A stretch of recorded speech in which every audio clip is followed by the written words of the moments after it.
Masters flyer ನೋಡ್ತಾ ಇದ್ದೀರಾ ನಿನ್ನೆಯಿಂದ? ಓ, ಇವತ್ತು ಕೂಡ ಯಾವ್ದೋ ಒಂದು ಸ್ಪಿರಿಚುವಲ್ ಟ್ಯಾಬ್ಲೆಟ್ ಅದ್ಭುತವಾಗಿದೆ ಅಂತ ನಾನು ತಮ್ಮ ಓದ ಒಂದು ಸೆಷನ್ ಅಲ್ಲಿ ಹೇಳಿದೆ. Thyroid issues. ಮೈ ಗಾಡ್, ಇವತ್ತಿನ ಈ ಸಿಚುಯೇಷನ್ ಅಲ್ಲಿ ಥೈರಾಯ್ಡ್ ಅನ್ನೋದು ಪ್ರತಿಯೊಬ್ಬರಿಗೂ ಕೂಡ ಬಂದಂತಹ ಒಂದು ದೀರ್ಘಕಾಲಿಕ ಕಾಯಿಲೆ. ನಮ್ಮ ಆಧ್ಯಾತ್ಮಿಕ ಮಾತಿನಲ್ಲಿ ಇದನ್ನ ದೀರ್ಘಕಾಲಿಕ ಕಾಯಿಲೆ ಅಂತ ಹೇಳ್ತೀವಿ. ಹೇಗೆ ಶುಗರ್, BP ಟ್ಯಾಬ್ಲೆಟ್ಸ್ಗಳನ್ನ ತಗೊಂತೀವೋ ಅದೇ ರೀತಿ ಥೈರಾಯ್ಡ್ಗೂ ತಗೊಬೇಕು ಅನ್ನೋದು ಡಾಕ್ಟರ್ ಕಡೆಯಿಂದ ಒಂದು ಇದಾಗ್ಬಿಡುತ್ತೆ, ಏನು ವರ್ಡಿಂಗ್ ಸ್ಟಾರ್ಟ್ ಆಗುತ್ತೆ. ಸೊ ಥೈರಾಯ್ಡ್ ಇಶ್ಯೂಸ್, ಹೇಗೆ ಈ ಥೈರಾಯ್ಡ್ ಇಶ್ಯೂಸ್ ಬರುತ್ತೆ, ಸ್ಪಿರಿಚುವಲ್ ಟ್ಯಾಬ್ಲೆಟ್ ನಲ್ಲಿ, ಸ್ಪಿರಿಚುಯಾಲಿಟಿನಲ್ಲಿ ಏನನ್ನ ಅಪ್ಲೈ ಮಾಡಿದ್ರೆ, ಯಾವ ಟ್ಯಾಬ್ಲೆಟ್ ಅಪ್ಲೈ ಮಾಡಿದ್ರೆ ಇದು ಇಶ್ಯೂ ನಮ್ಗೆ ಗೊತ್ತಾಗುತ್ತೆ, ಅಥವಾ ಈ ಒಂದು ಥೈರಾಯ್ಡ್ ಇಶ್ಯೂ ಇಂದ ನಾವು ಹೇಗೆ ಇದನ್ನ ದೂರ ಮಾಡ್ಕೊಬಹುದು ಅನ್ನೋದು ಬಹಳ ಸ್ವಾರಸ್ಯಕರವಾಗಿದೆ. ನಾನು ಹೇಳ್ತಾ ಹೋಗ್ತೀನಿ. ಸೊ ಸ್ಟಾರ್ಟ್ ಮಾಡೋಣ. ಮಸ್ಟ್ ಥೈರಾಯ್ಡ್ ಗ್ರಂಥಿ ಅಂದ ತಕ್ಷಣ ನಮ್ಗೆ ಗೊತ್ತಾಗೋದು ಇದು ಕುತ್ತಿಗೆ ಭಾಗದಲ್ಲಿ ಇರುವಂತಹ ಒಂದು ಪ್ರಮುಖ ಅಂತರ್ಸ್ರಾವಕ ಹಾರ್ಮೋನ್ ಇದು. ಸೊ ಎಲ್ಲರಿಗೂ ಕೂಡ ಥೈರಾಯ್ಡ್ ಗ್ರಂಥಿಗಳು ಇದೆ.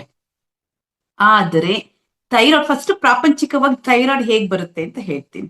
ಥೈರಾಯ್ಡ್ ನಲ್ಲಿ 2 ಭಾಗಗಳಾಗುತ್ತೆ. ಒಂದು ಹೈಪೋಥೈರಾಯ್ಡಿಸಮ್, ಇನ್ನೊಂದು ಹೈಪರ್ ಥೈರಾಯ್ಡಿಸಮ್. ಹೈಪೋಥೈರಾಯ್ಡಿಸಮ್ ಅಂದ್ರೆ ನಮ್ಮಲ್ಲಿರುವಂತಹ ಥೈರಾಯ್ಡ್ ಗ್ರಂಥಿ ಹೆಚ್ಚು ಹಾರ್ಮೋನ್ಸ್ಗಳನ್ನ ಉತ್ಪತ್ತಿ ಮಾಡೋದ್ರಿಂದ ಆ ಒಂದು ಗ್ರಂಥಿಗೆ ಜಾಸ್ತಿ ಆಗ್ಬಿಟ್ಟು ನಮ್ಗೆ ಆ ಪ್ರಾಬ್ಲಮ್ ಶುರುವಾಗುತ್ತೆ. ಅವಾಗ ಏನಾಗುತ್ತೆ, ತೂಕ ಯಥೇಚ್ಛಕವಾಗಿ ನಮ್ಗೆ ಕಡಿಮೆ ಆಗ್ತಾ ಬರುತ್ತೆ. ಸೊ ಇದು ಹೈಪರ್ ಥೈರಾಯ್ಡಿಸಮ್. ಹೈಪೋಥೈರಾಯ್ಡಿಸಮ್ ಅನ್ನೋದು ಇದು ಕೂಡ ಆ ಸ್ಥಿತಿ, ಆ ಥೈರಾಯ್ಡ್ ಗ್ರಂಥಿಗಳು ಉತ್ಪತ್ತಿ ಆಗುತ್ತಲ್ಲ, ಅದು ತುಂಬಾ ಹೈಪರ್ ಲೆವೆಲ್ ನಲ್ಲಿ ಹೋಗ್ತಾ ಇದೆ ಅಂದಾಗ ಹೈಪೋಥೈರಾಯ್ಡಿಸಮ್ ಬರ್ತದೆ. ಅದು ಕೂಡ ನಮ್ಮ ವೆಯ್ಟ್ ಗೇನ್ ಆಗ್ತಾ ಹೋಗುತ್ತೆ ಅದರಿಂದ. ಸೊ ಇದೆರಡೂ ಕೂಡ ನಮ್ಮ ಹಾರ್ಮೋನ್ಸ್ಗಳು ಹೆಚ್ಚಾದಾಗ ಬರುವಂತದ್ದು, ಆ ಸ್ಥಿತಿ ಹೆಚ್ಚಾದಾಗ ಬರುವಂತದ್ದು, ಆ ಸ್ಥಿತಿಗೆ ನಮ್ಮ ವೆಯ್ಟ್ ಗೇನ್ ಆಗ್ತಾ ಹೋಗುತ್ತೆ. ಸೊ ಆಗೇನಾಗುತ್ತೆ, ನಮ್ಗೆ ಥೈರಾಯ್ಡ್ ಪ್ರಾಬ್ಲಮ್ ಬಂತು ಅಂತ ನಾವು ಪ್ರಾಪಂಚಿಕ ಜೀವನದಲ್ಲಿ ಅನ್ಕೊಂತೀವಿ. ಆಮೇಲೆ ಅದಕ್ಕೆ ಮುಖ್ಯವಾಗಿ ಏನಿರುತ್ತೆ ಅಂತ ಹೇಳಿದ್ರೆ, ಈ ಥೈರಾಯ್ಡ್ ನಮ್ಗೆ ಹೆಂಗೆ ಆ ಹಾರ್ಮೋನ್ ಕಾರ್ಯ ಮಾಡುತ್ತೆ ಅಂದ್ರೆ, ಒಂದು ಚಯಾಪಚಯ ಚಟುವಟಿಕೆಯನ್ನ ನಿಯಂತ್ರಿಸುತ್ತೆ, ಪ್ರೋಟೀನ್ ಸಂಶ್ಲೇಷಣೆ ಮಾಡುತ್ತೆ, ದೈಹಿಕ ಚಟುವಟಿಕೆ ಅದು ಮಾರ್ಗದರ್ಶಿಯಾಗಿದೆ. ಯಾವುದು ನಮ್ಮ ಥೈರಾಯ್ಡ್ ಗ್ರಂಥಿ. ಏನಿದು ಚಯಾಪಚನ ಅಂತ ಅಂದ್ರೆ, ಸ್ಪಿರಿಚುವಲ್ ಟ್ಯಾಬ್ಲೆಟ್ ನಾವು ಮುಖ್ಯವಾಗಿ ಆ ಚಯಾಪಚನದ ಕಡೆ ಗಮನ ಕೊಡೋಣ. ಈಗ ಪ್ರಾಪಂಚಿಕ ಜೀವನ ನಮ್ಗೆ ಗೊತ್ತಾಯ್ತು. ಸೊ ಥೈರಾಯ್ಡ್ ಇಶ್ಯೂ ಹೇಗ್ ಬರುತ್ತೆ ಅಂತ, ಯಾಕೆ ಬರುತ್ತೆ ಅಂದ್ರೆ, ಇದು ದಿನನಿತ್ಯದ ನಮ್ಮ ಪದಗಳು, ನಮ್ಮ ಸಂಭಾಷಣೆಗಳು, ನಮ್ಮ ಆಲೋಚನೆಗಳು, ನಮ್ಮ ನಡವಳಿಕೆಗಳು, ಈ ಎಲ್ಲಾ ಅಂಶಗಳಿಂದನೇ ಥೈರಾಯ್ಡ್ ಪ್ರಾಬ್ಲಮ್ ಬರೋದು. ಇದು ನಮ್ಮ ಸ್ಪಿರಿಚುವಲ್ ಟ್ಯಾಬ್ಲೆಟ್ ನ ಅಂಶ. ಎಲ್ಲಿ ನಾವು ಅದನ್ನ ಕಾನ್ಸಂಟ್ರೇಟ್ ಮಾಡ್ತಾ ಇದೀವಿ ಯಾವ ಟ್ಯಾಬ್ಲೆಟ್ ಮೇಲೆ ಅಂದ್ರೆ, ನಮ್ಮ ನಡವಳಿಕೆ, ನಮ್ಮ ಭಾವನೆ, ನಮ್ಮ ಆಲೋಚನೆ, ನಮ್ಮ ಮಾತು. ಸರಿ, ಹೆಂಗೆಲ್ಲ ಇದು ಸಂಬಂಧ ಹೋಗುತ್ತೆ ಅಂತ ತಿಳಿತಾ ಹೋಗೋಣ. ಥೈರಾಯ್ಡ್ ಸಂಬಂಧಿತದಲ್ಲಿ ಏನೇನು ಅಸ್ವಸ್ಥತೆ ಕಾಣ್ತೀವಿ ಅಂದ್ರೆ, ಹೈಪರ್ ಥೈರಾಯ್ಡಿಸಮ್ ಇದ್ದಾಗ ಗ್ರಂಥಿಗೂ ಅಧಿಕ ಪ್ರಮಾಣದ ಥೈರಾಯ್ಡ್ ಹಾರ್ಮೋನ್ಗಳನ್ನು ಉತ್ಪಾದಿಸುತ್ತದೆ, ಆಗ ತೂಕ ಕಡಿಮೆಯಾಗುತ್ತದೆ. ಗ್ರಂಥಿಗಳು ಹೆಚ್ಚಿನಾಗಿ ಥೈರಾಯ್ಡ್ ಹಾರ್ಮೋನ್ಸ್ ನ ಉತ್ಪಾದನೆ ಮಾಡೋದ್ರಿಂದ ಥೈರಾಯ್ಡ್ ತೂಕದಿಂದ ನಮ್ಗೆ ತೂಕ ಕಡಿಮೆ ಆಗುತ್ತೆ. ಇನ್ನೊಂದು ಹೈಪೋಥೈರಾಯ್ಡಿಸಮ್ ಅಂತ ಅಂದ್ರೆ, ಸಾಕಷ್ಟು ಹಾರ್ಮೋನ್ ಉತ್ಪತ್ತಿ ಮಾಡುತ್ತಲ್ಲ ಆ ಸ್ಥಿತಿ, ಆ ಪರಿಣಾಮವಾಗಿ ನಮ್ಗೆ ತೂಕ ಹೆಚ್ಚಾಗ್ತಾ ಹೋಗ್ತದೆ. ಹಾಗಾಗಿ ಥೈರಾಯ್ಡ್ ಗ್ರಂಥಿಗೆ ಆ ತೂಕ ಹೆಚ್ಚಾದಾಗ ಈ ಗ್ರಂಥಿ ಊದ್ಕೊಳ್ಳುತ್ತೆ. ನಮ್ಗೆ ಊದ್ಕೊಂಡಾಗ ಅದನ್ನ ಗಾಯ್ಟರ್ ಅಂತಾರೆ. ಆ ಗಾಯ್ಟರ್ ಬಂದ್ಬಿಡ್ತು ಅಂದ್ರೆ ಡಾಕ್ಟರ್ಗಳು ಹೇಳ್ತಾರೆ ಶಸ್ತ್ರಚಿಕಿತ್ಸೆಗೆ ರೆಡಿ ಆಗಿ ಅಂತ. ಅದನ್ನ ಏನಾಯ್ತಾರೆ, ಗಾಯ್ಟರ್ ಅಂತ ಹೇಳ್ತಾರೆ. ಇದಿಷ್ಟು ನಮ್ಮ ಪ್ರಾಪಂಚಿಕ ಜೀವನದಲ್ಲಿ ಥೈರಾಯ್ಡ್ ಬಗೆಗಿನ ಒಂದು ಅಸ್ವಸ್ಥತೆಗೆ ಏನ್ ಕಾರಣ ಆಗಿರುತ್ತೆ ಅಂತ. ಹಾಗಾದ್ರೆ ಇದಕ್ಕೆಲ್ಲ ಏನಾದ್ರು ಒಂದು ಸಿಂಪ್ಟಮ್ಸ್ ಇರ್ಬೇಕಲ್ಲ. ಏನ್ ಸಿಂಪ್ಟಮ್ಸ್ ಅಂತ ಹೇಳಿದ್ರೆ, ರೆಸ್ಟ್ಲೆಸ್ನೆಸ್, ಚಡಪಡಿಕೆ, ರೆಸ್ಟ್, ನಮ್ಮ ದೇಹಕ್ಕೇನೆ ರೆಸ್ಟೇ ಕೊಟ್ಟಂಗೆ ಯಾವಾಗ್ಲೂ ಏನೋ ಒಂದು ಹಿಂಗಾಗ್ತಿಲ್ಲ ಚಡಪಡಿಕೆ ಎಲ್ಲಾದ್ರಲ್ಲೂ ಕೂಡ ಒಂದು ಸ್ಥೀಮಿತ ಇಲ್ಲ, ಸ್ಥಿರತೆ ಇಲ್ಲ. ಎಷ್ಟೊಂದ್ ಸಲ ನಮ್ಗೆ ಆಗುತ್ತೆ ಅಲ್ವಾ ಮಾಸ್ಟರ್ಸ್, ಏನೋ ಅನ್ಕೊಂಡ್ಬಿಟ್ಟೆ, ಏನ್ಕೋ ಇಲ್ಲಿಗೆ ಬಂದೆ, ಏನೋ ಮರ್ತೋದೆ, ಚಡಪಡಿಕೆ ಮಾಡ್ತಾ ಇರ್ತೀವಲ್ಲ, ಅದು ಕೂಡ ಒಂದು ಸಿಂಪ್ಟಮ್ಸ್. ಇದೆಲ್ಲ ಏನ್ ಲಕ್ಷಣಗಳು ಥೈರಾಯ್ಡ್ ಬರ್ಲಿಕ್ಕೆ ಅಂತ? ದೌರ್ಬಲ್ಯ, ವೀಕ್ನೆಸ್. ಯಾವಾಗ್ಲೂ ಬೆಳಿಗ್ಗೆ ಎದ್ದೊಳ್ತೀನಿ, ಯಾಕೋ ಆರಾಮೇ ಅನ್ಸೋದಿಲ್ಲ. ಏನೋ ಒಂದ್ ಕೆಲಸ ಮಾಡ್ತೀನಿ, ಯಾಕೋ ವೀಕ್ ಅನ್ಸ್ತಿದೆ, ಯಾವಾಗ್ಲೂ ಸುಸ್ತಾಗಿ ಹೋಗ್ತೀನಿ. ಏನೋ ಒಂದ್ ಕೆಲಸ ಮಾಡ್ತೀನಿ, ತಕ್ಷಣ ಸುಸ್ತಾಗ್ತೀನಿ. ಆ ವೀಕ್ನೆಸ್, ದುರ್ಬಲತೆ ಎರಡನೇ ಅಂಶ ಮೇನ್ ಆಗಿ ಥೈರಾಯ್ಡ್ ಬರ್ಲಿಕ್ಕೆ. ಮೂರನೇದು ಕೂದಲು ಉದಿರುವುದು. ಏನಾದ್ರು ಏರ್ ಫಾಲ್ ಆಗ್ತಾ ಇದೆ ಅಂತ ಹೇಳಿದ್ರೆ ಇದು ಕೂಡ ಒಂದು ಲಕ್ಷಣ ಆಗಿರುತ್ತೆ. ನಾಲ್ಕನೇದು ತೂಕ ಜಾಸ್ತಿ ಆಗುತ್ತೆ, ಇಲ್ಲಾಂದ್ರೆ ತೂಕ ಕಡಿಮೆ ಆಗುತ್ತೆ. ನಮ್ ವೆಯ್ಟ್ ಗೇನ್ ಆಗುತ್ತೆ, ಇಲ್ಲ ಅಂದ್ರೆ ಲಾಸ್ ಆಗುತ್ತೆ. ಇಂಪಾರ್ಟೆಂಟ್ ಆಗಿ ಕೂದಲು ಮತ್ತೆ ಚರ್ಮಕ್ಕೆ ಡ್ರೈನೆಸ್ ಬರುತ್ತೆ ಮಾಸ್ಟರ್ಸ್. ಶುಷ್ಕತೆ, ಡ್ರೈನೆಸ್. ಏನಿದು ಚರ್ಮ ಯಾಕೊಂತರ ಡ್ರೈನೆಸ್ ಆಗಿದೆ? ಏನೇ ಸೀಸನ್ ಆಗ್ಲಿ, ನಮ್ಗೆ ಚಳಿ ಬಂದ ತಕ್ಷಣ ಡ್ರೈನೆಸ್ ಆಗುತ್ತೆ, ಅಥವಾ ಸಮ್ಮರ್ ಅಲ್ಲಿ ಥೈರಾಯ್ಡ್ ಗ್ರಂಥಿಗಳಲ್ಲಿ ತೊಂದರೆ ಆಗ್ತಿದೆ ಅಂತ ಬಂದ್ರೆ ನಮ್ಮ ಕೂದಲು ಮತ್ತು ಚರ್ಮ ಡ್ರೈನೆಸ್ ಬರುತ್ತೆ. ಅದು ನಮ್ ಫೀಲ್ ಆಗುತ್ತೆ, ನಮ್ ಉಟ್ಕೊಂಡಾಗ ಯಾಕೋ ನನ್ ಕೂದಲು ಒಂಥರ ಡ್ರೈನೆಸ್ ಕಾಣ್ತಿದ್ಯಲ್ಲ ಅನ್ಸುತ್ತೆ. ಇದು ಕೂಡ ಥೈರಾಯ್ಡ್ ಇಶ್ಯೂಗೆ ಸಂಬಂಧಪಟ್ಟಿದ್ದು. ಆಮೇಲೆ ಯಾವಾಗ್ಲೂ ಗಂಟ್ಲು ಕಟ್ಕೊಳ್ಳುತ್ತೆ. ನಾವೆಲ್ಲ ಅಂತೀವಿ, ಯಾವಾಗ್ಲೂ ಯಾಕೋ ಗಂಟ್ಲು ಕಟ್ಕೊಳ್ಳುತ್ತೆ, ಏನೋ ಶೀತ ಆಗುತ್ತೆ ಗಂಟ್ಲು ಕಟ್ಕೊಳ್ಳುತ್ತೆ, ಅಥವಾ ಕೆಮ್ಲು ಬಂದಾಗ ಸ್ವಲ್ಪ ಗಂಟ್ಲು ಕಟ್ತಂಗ ಆಗುತ್ತೆ. ಒಂದ್ ಸಿಂಪ್ಟಮ್ಸ್, ಜ್ವರ ಬಂದಾಗ ಸ್ವಲ್ಪ ಗಂಟ್ಲು ಕೆಮ್ಲು ನೆಗಡಿ ಶುರು ಆಯ್ತು, ಏನೋ ಸ್ವಲ್ಪ ಜ್ವರ ಬರಂಗಿದೆ ಅನ್ಕೊಂತೀವಿ. ಬಟ್ ಥೈರಾಯ್ಡ್ ಪ್ರಾಬ್ಲಮ್ ಇರೋರಿಗೆ ಯಾವಾಗ್ಲೂ ಗಂಟ್ಲು ಕಟ್ಟುತ್ತಾ ಇರುತ್ತೆ. ಅವ್ರೇನು ಎಣ್ಣೆ ತಿನ್ನೋದಿಲ್ಲ, ಥಂಡಿ ತಿನ್ನಲ್ಲ, ಫ್ರಿಡ್ಜ್ ಅಲ್ಲಿ ಐಟಮ್ಸ್ ಏನು ಯೂಸ್ ಮಾಡಲ್ಲ, ಅಂದ್ರೂ ಕೂಡ ಅವ್ರಿಗೆ ಗಂಟ್ಲು ಕಟ್ತಾ ಇರುತ್ತೆ. ಅಂದ್ರೆ ಅದ್ರ ಸಿಂಪ್ಟಮ್ಸ್ ಏನು ಅಂದ್ರೆ ಥೈರಾಯ್ಡ್ ಇಶ್ಯೂಸ್ ಆಗಿದೆ. ಥೈರಾಯ್ಡ್ ಗ್ರಂಥಿನಲ್ಲಿ ಏನೋ ತೊಂದರೆ ಆಗಿದೆ, ಐ ಹಾರ್ಮೋನ್ಸ್ಗಳು ಉತ್ಪತ್ತಿ ಆಗಿದೆ, ಅದರಿಂದ ಇದಾಗಿದೆ ಅಂತ ಅನ್ಕೊಬೇಕು. ಇಷ್ಟು ನಮ್ಮ ಪ್ರಾಪಂಚಿಕ ಜೀವನದಲ್ಲಿ ಇದೆಲ್ಲ ಇದ್ರೆ ಇದು ಥೈರಾಯ್ಡ್ ಇಶ್ಯೂಸ್. ತಾವೆಲ್ಲರೂ ಕೂಡ ಇದನ್ನ ಪ್ರತಿದಿನ ಗಮನ ಹರಿಸುತ್ತಾ ಬನ್ನಿ ಮಾಸ್ಟರ್ಸ್. ಹಾಗಾಗಿ ಆಧ್ಯಾತ್ಮಿಕದಲ್ಲಿ ಏನೆಲ್ಲ ಕಾರಣ ಇರುತ್ತೆ ಥೈರಾಯ್ಡ್ ಇಶ್ಯೂ ಬರ್ಲಿಕ್ಕೆ ಅಂತ ನೋಡ್ದಾದ್ರೆ, ಇದು ಸಂಪೂರ್ಣವಾಗಿ ನಮ್ಮ ವಿಶುದ್ಧಿ ಚಕ್ರಕ್ಕೆ ಸಂಬಂಧಪಟ್ಟಂತಹ ಒಂದು ಅಸ್ವಸ್ಥತೆ. ಇದು ದೀರ್ಘಕಾಲಿಕ ಅಸ್ವಸ್ಥತೆ. ಇದು ಕಾಯಿಲೆ ಅಲ್ಲ ಮಾಸ್ಟರ್ಸ್, ಮಾನಸಿಕ ಅಸ್ವಸ್ಥತೆ. ಇದನ್ನ ಎಲ್ಲಾರು ನೆನ್ಪಿಟ್ಕೊಳ್ಳಿ, ಇದು ಕಾಯಿಲೆನೇ ಅಲ್ಲ. ಮಾನಸಿಕವಾಗಿ ನಾವು ಅನ್ಕೊಂಡ್ ಮ್ಯಾನಿಫೆಸ್ಟ್ ಮಾಡ್ಕೊಂಡ್ಬಿಡ್ತೀವಿ ಈ ಕಾಯಿಲೆ. ಅಯ್ಯೋ ನನ್ಗೆ ಯಾರು ಯಾಕೋ ಸ್ವಲ್ಪ ಥೈರಾಯ್ಡ್ ಪ್ರಾಬ್ಲಮ್ ಇದೆ ಅಂತಂದ್ರೆ, ಅಯ್ಯೋ ನನ್ಗೂ ಬರುತ್ತೇನೋ, ನನ್ಗೂ ಏನೋ ಥೈರಾಯ್ಡ್ ಆಗ್ಬೋದೇನೋ, ನನ್ಗೇನೋ ಇಲ್ಲ ಸ್ವಲ್ಪ ದಪ್ಪ ಕಾಣಿಸ್ತಿದ್ಯಲ್ಲ ಗಂಟ್ಲು ಅಂದ್ಕೊಳ್ಳೋದು, ಇಲ್ಲೆಲ್ಲ ಊದ್ಕೊಂಡಾಗ ಕಾಣಿಸ್ತಿದೆ ಅನ್ಕೊಳ್ಳೋದು. ಎಸ್, ಇವೆಲ್ಲ ಮಾನಸಿಕ ಅಸ್ವಸ್ಥರಾದಾಗ್ಲೇ ಥೈರಾಯ್ಡ್ ಬರೋದು. ಫಸ್ಟ್ ಅನ್ಕೊಬೇಕು, ನಮ್ಮ ಭಾಷಣಕ್ಕೆ ಸಂಬಂಧಪಟ್ಟಿದ್ದು ಸ್ಪಿರಿಚುಯಲಿ. ಭಾಷಣ ಮೀನ್ಸ್ ನಮ್ಮ ಮಾತು. ಸೊ ನಮ್ಮ ಮಾತು, ನಮ್ಮ ಭಾಷಣಕ್ಕೆ ಸಂಬಂಧಪಟ್ಟಿದ್ದು ಎಲ್ಲವೂ ಕೂಡ ಆಧ್ಯಾತ್ಮಿಕ ಜೀವನದಲ್ಲಿ ಥೈರಾಯ್ಡ್ ಬರಂತಹ ಸಮಸ್ಯೆ.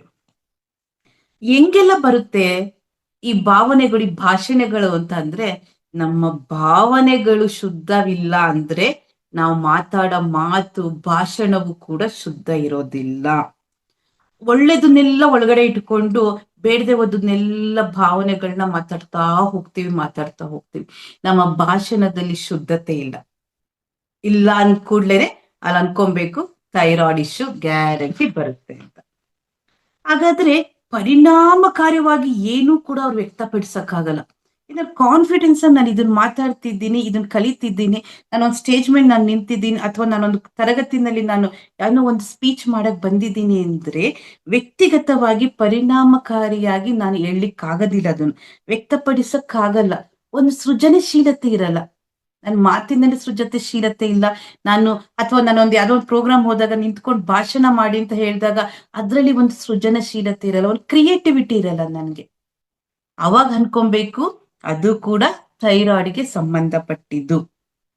ಅನಾಗತ್ಯವಾಗಿ ಮಾತಾಡೋದು, ಅಗತ್ಯತೆನೇ ಇಲ್ಲ ಮಾತಾಡ್ಲಿಕ್ಕೆ. ಸರ್ ಯಾವಾಗ್ಲೂ ಹೇಳ್ತಾರೆ, ತುಂಬಾ ಅನಾಗತ್ಯವಾಗಿ ಮಾತಾಡ್ತೀವಿ ನಾವೆಲ್ಲ ಅಂತ. ಅದು ಕೂಡ ನಮ್ಮ ಥೈರಾಯ್ಡ್ ಬರ್ಲಿಕ್ಕೆ ಕಾರಣ.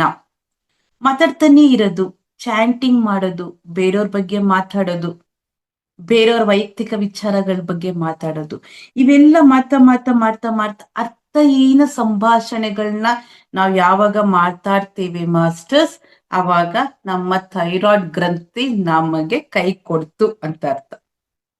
ಅನ್ಬೋಸು ನೀನು ವಿಶುದ್ಧಿ ಚಕ್ರ, ನೀನ್ ಮಾತನಾಡೋದು ಇಲ್ಲಿಂದಾನೆ. ಇಷ್ಟೆಲ್ಲ ನೀನ್ ಅನಾಗತ್ಯವಾಗಿ ಸಂಭಾಷಣೆ ಮಾಡ್ತಿದ್ಯಾ ಅಂದ್ರೆ ಅನ್ಬೋಸಪ್ಪ ನೀನು ಅಂತ ಅನ್ಬಿಟ್ಟು ಥೈರಾಯ್ಡ್ ಗ್ರಂಥಿನ ನೋಡೋವರೆಗೂ ನೋಡುತ್ತೆ, ಆಮೇಲೆ ಕೊಡುತ್ತೆ ನಮ್ಗೆಲ್ಲ ಎಫೆಕ್ಟ್ ಆಗಿ. ಸೊ ಆಮೇಲೆ ಸರಿಯಾದ ಭಾಷೆಯಲ್ಲಿ ಮಾತನಾಡ್ಬೇಕು, ಸರಿಯಾದ ಸ್ಥಳದಲ್ಲಿ ಮಾತಾಡ್ಬೇಕು, ಸರಿಯಾದ ವ್ಯಕ್ತಿಗಳ ಜೊತೆ ಮಾತಾಡ್ಬೇಕು. ಈ ಮೂರಲ್ಲೂ ನಾವು ತಪ್ಪು ಮಾಡ್ತಾ ಬಂದಿದ್ರೆ ಥೈರಾಯ್ಡ್ ಇಶ್ಯೂ ಗ್ಯಾರಂಟಿ. ಹಾಗಾದ್ರೆ ನಾವು ಅಬ್ಸರ್ವ್ ಮಾಡ್ಬೇಕು ಇನ್ಮೇಲೆ ನಾನು ಯಾವ ವ್ಯಕ್ತಿ ಜೊತೆ ಮಾತಾಡ್ತಿದ್ದೀನಿ, ಯಾವ ಸಂದರ್ಭದಲ್ಲಿ ಮಾತಾಡ್ತಿದ್ದೀನಿ, ಯಾವ ಸ್ಥಳದಲ್ಲಿ ಮಾತಾಡ್ತಿದ್ದೇನೆ.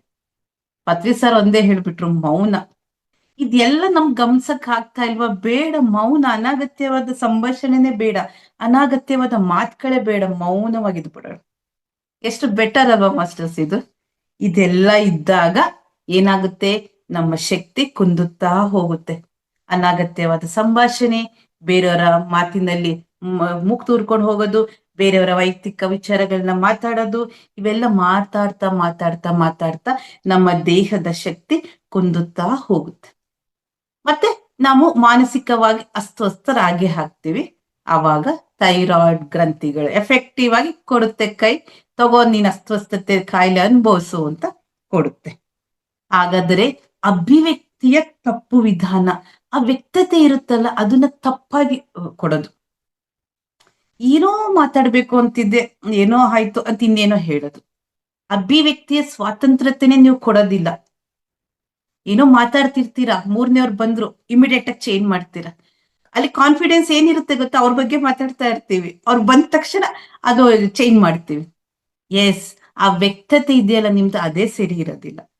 ಹಾಗಾಗಿ ಅವಾಗ್ಲೂ ಕೂಡ ಥೈರಾಯ್ಡ್ ಗ್ರಂಥಿ ನಮಗೆ ಕಾಯಿಲೆಗಳನ್ನ ಖಂಡಿತ ಕೊಡುತ್ತೆ. ಇನ್ನು ಅರಿಷಡ್ ವರ್ಗಗಳಿಗೆ ನಾವು ನೋಡ್ತಾ ಇದ್ದಂಗೆ ನಮ್ಮ ಜ್ಞಾನ ಮತ್ತೆ ನಮ್ಮ ಮಾತು ಅಸಂಬದ್ಧವಾಗಿದ್ದಾಗ ಸಂಪೂರ್ಣ ನಿಯಂತ್ರಣ ಕಳ್ಕೊಂಡ್ಬಿಟ್ಟಿರುತ್ತೆ.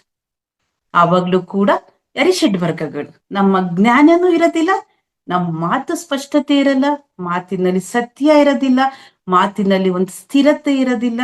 ಅವಾಗ ಏನಾಗುತ್ತೆ ಅಂದ್ರೆ ಇವೆರಡರಿಂದನೂ ಕೂಡ ಮತ್ತೆ ನಮ್ಗೆ ಥೈರಾಯ್ಡ್ ತೊಂದ್ರೆ ಹಾಗೆ ಆಗುತ್ತೆ. ಜಡ್ಜ್ಮೆಂಟ್, ತೀರ್ಪು. ಪತ್ರಿ ಸರ್ ತುಂಬಾ ಅದು ನಾವು ಹೇಳ್ತೀವಿ, ನೋ ಜಡ್ಜ್ಮೆಂಟ್, ನಾರ್ ಇಂಟರ್ಫಿಯರೆನ್ಸ್, ನೋ ಕಮೆಂಟ್ಮೆಂಟ್. ಯಾರಿಗೂ ಕೂಡ ತೀರ್ಪು ಕೊಡುವ ಹಕ್ಕು ನಮ್ಗಿಲ್ಲ, ಬಟ್ ನಾವು ಮಾಡೇ ಮಾಡ್ತೀವಿ ಅದನ್ನ. ಆ ತೀರ್ಪುನ ಕೊಟ್ಟಿ ಅವ್ರ ತೀರ್ಪು ಇವ್ರ ತೀರ್ಪು ಅವನ್ನೆಲ್ಲ ಕೊಟ್ಟಿ ಮತ್ತೆ ಅನಾಗತ್ಯವಾದ ಸಂಭಾಷಣೆಯಲ್ಲಿ ನಮ್ಮ ಶಕ್ತಿಯನ್ನ ನಾವು ತೊಡಗಿಸ್ಕೊಳ್ತೇವೆ. ಆಟೋಮೆಟಿಕ್ ಆಗಿ ಥೈರಾಯ್ಡ್ ಪ್ರಾಬ್ಲಮ್ ಶುರು ಆಗುತ್ತೆ. ಮತ್ತೆ ಅಜ್ಞಾನದಲ್ಲಿ ಇರ್ತೀವಿ ನಾವು ಮೊದ್ಲೇನೆ, ನಮ್ಗೆ ದೈಹಿಕ ಮತ್ತು ಮಾನಸಿಕ ಸುಖವನ್ನೇ ನಾವು ನೋಡ್ತಾ ಇರ್ತೀವಿ. ಮಾನಸಿಕವಾಗಿ ನನ್ಗೆ ಅದು ಬೇಕು, ಇದು ಬೇಕು, ಚೆನ್ನಾಗಿದೆ, ಒಂದ್ ಕಾರ್ ತಗೊಬೇಕು, ಒಂದ್ ಮನೆ ತಗೊಬೇಕು, ಒಂದ್ ಡ್ರೆಸ್ ತಗೊಬೇಕು, ನಮ್ಗೆ ಇನ್ನು ಏನೇನೇನೆಲ್ಲೋ ಅನ್ಸ್ತಾ ಇರುತ್ತೆ ಅಜ್ಞಾನವಾಗಿ. ಮಾನಸಿಕ ಮತ್ತು ದೈಹಿಕವಾದ ಆ ಒಂದು ಆಸೆಯಲ್ಲೇ ನಾವಿರ್ತೇವೆ. ಅವಾಗ್ಲೂ ಕೂಡ ಥೈರಾಯ್ಡ್ ಗ್ರಂಥಿಗಳು ಎಫೆಕ್ಟ್ ಆಗೇ ಆಗುತ್ತೆ.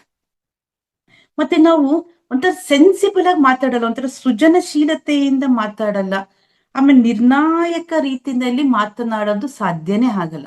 ಒಂದ್ ನಿರ್ಣಾಯಕತೆ ಇರೋದಿಲ್ಲ ನಮ್ಮಲ್ಲಿ. ಕ್ರಿಯೇಟಿವಿಟಿ ಅಂತೂ ಮೊದ್ಲೇ ಇರೋದಿಲ್ಲ. ಏನಾದ್ರು ಒಂದ್ ಮಾತಾಡ್ತಿದೀವಿ, ಒಂದ್ ಸಂಭಾಷಣೆ ಮಾಡ್ತಾ ಇದೀವಿ ಅಂದ್ರೆ ಆ ನಿರ್ಣಾಯಕ ಸ್ಥಿತಿನಲ್ಲಿ ಇಲ್ಲ. ನಮ್ಮಲ್ಲೇ ಕನ್ಫ್ಯೂಷನ್, 108 ಕನ್ಫ್ಯೂಷನ್, ನಮ್ಮಲ್ಲೇ 108 ಕ್ವೆಶನ್ಸ್ಗಳು. ಅದಕ್ಕೆ ನಿರ್ಣಯತೆ ಇರೋದಿಲ್ಲ, ನಮ್ಮ ಮಾತಿನಲ್ಲಿ ನಮ್ಗೆ ಸ್ಪಷ್ಟತೆ ಇರಲ್ಲ. ಆಗ ಆ ಥೈರಾಯ್ಡ್ ಗ್ರಂಥಿಗೆ ಗೊತ್ತಾಗುತ್ತೆ, ನೋಡಿ ನಿನ್ನಲ್ಲೇ ಸ್ಪಷ್ಟತೆ ಇಲ್ಲ, ನಿಂದಲೇ ನೀನ್ ನಿರ್ಣಾಯಕ ತಗೊಂತಾ ಇಲ್ಲ, ಇನ್ನೇನ್ ಸಂಭಾಷಣೆ ಮಾಡ್ತಿ, ಇನ್ನೇನ್ ಭಾಷಣ ಮಾಡ್ತಿ ಅಂದ್ಬಿಟ್ಟು ಮತ್ತೆ ಇಲ್ಲಿ ನಮ್ಗೆ ತೊಂದರೆ ಆಯ್ತಾ ಹೋಗುತ್ತೆ. ಮತ್ತೆ ಆಮೇಲೆ ಇನ್ನೊಂದು ಬಹಳ ಇಂಪಾರ್ಟೆಂಟ್, ನಮ್ಮ ತಪ್ಪುಗಳು 108 ಇರುತ್ತೆ, ಬೇರೆಯವ್ರ ತಪ್ಪುಗಳನ್ನೆಲ್ಲ ಹುಡುಕ್ತಿವಿ. ಅವ್ರಂಗೆ ಇವ್ರಿಂಗೆ, ಅವ್ರ ಹಂಗ್ ಮಾಡಿದ್ರು, ಇವ್ರ ಹಿಂಗ್ ಮಾಡಿದ್ರು. ನಾವು ಕೂಡ ನಮ್ದು ಇರುತ್ತೆ 108 ತಪ್ಪು, ಆದ್ರೆ ನಾವು ಬೇರೆಯವ್ರ ತಪ್ಪುಗಳನ್ನೇ ಹುಡ್ಕೊಂಡು ಹೋಗ್ತೀವಿ. ಅದು ಕೂಡ ನಮ್ಮ ಶಕ್ತಿಯನ್ನ ಕುಂದುತ್ತಾ ಬರುತ್ತೆ. ಆಗ ಮತ್ತೆ ನಮ್ಮ ಥೈರಾಯ್ಡ್ ಗ್ರಂಥಿಗೆ ಪ್ರಾಬ್ಲಮ್ ಹಾಗೆ ಆಗುತ್ತೆ. ದುರ್ಬಲ ಇಚ್ಛಾಶಕ್ತಿ, ಅದಕ್ಕೆ ಒಂದು ವೀಕ್ ಆಗಿ ದುರ್ಬಲವಾದ ಇಚ್ಛಾಶಕ್ತಿಗಳು ನಮ್ಮಲ್ಲಿ ಇರೋದು, ಬಲತೆ ಇಲ್ಲ ಇಚ್ಛಾಶಕ್ತಿಗಳಿಗೆ. ಯಾಕಂದ್ರೆ ನಾವು ಪ್ರಾಪಂಚಿಕ ಜೀವನದಲ್ಲಿ ಇರ್ತೀವಲ್ಲ, ಆಧ್ಯಾತ್ಮಿಕ ಬಂದೇ ಇರಲ್ಲ, ಗೊತ್ತೇ ಇರೋದಿಲ್ಲ.